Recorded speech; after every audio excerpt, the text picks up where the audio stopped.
Hi there! Welcome to our course on JAX AI on GPU.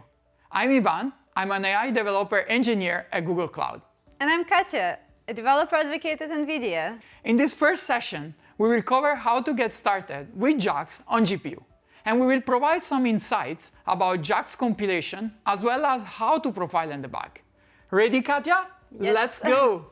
Before we optimize anything, let's investigate. The GPU looks powerful, the notebook looks up, and somehow the code is still slow.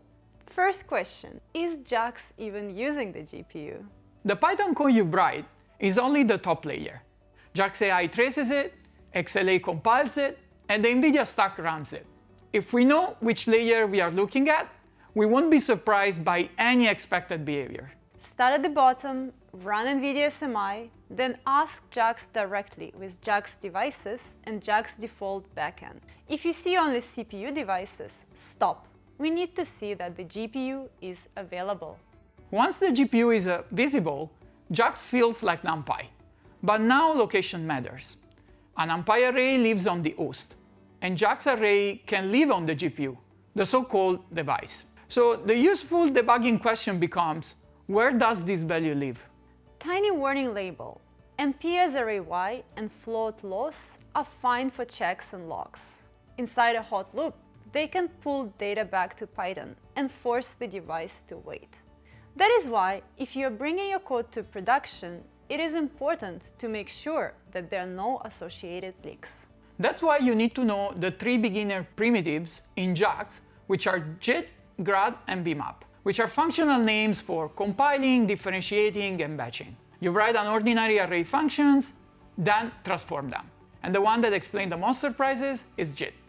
At this point, you know that you can compile with JIT, but JAX works differently compared to other frameworks.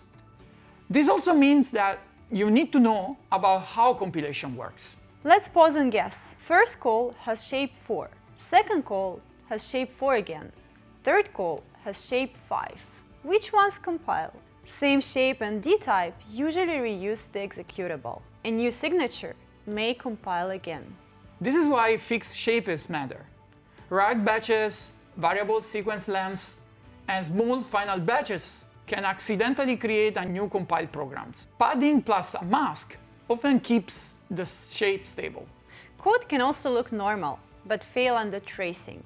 Inside JIT, array values are traced values. Python cannot branch on them like ordinary numbers. Use GNP-where, laxcont, and laxscan for JAX-friendly control flow. So there are many things to consider when diagnosing unexpected behavior on JAX. Exactly, Katya. And timing has its own trap. JAX launches GPU work asynchronously. If your timer does not block, you may measure how fast Python asked the GPU to work, not how long the GPU worked. Think for a moment. Which timing number would you trust? If timing is still strange, profile once before guessing. Look for compilation, transfers, empty GPU gaps, many tiny kernels, batch size effects, and memory pressure. These are the things affecting performance you want to keep a closer attention at. So the question is not why is JAX slow? It is, are we on GPU, compiling, transferring, changing shape, or underfilling the device? Next, we apply the checklist to a real training loop.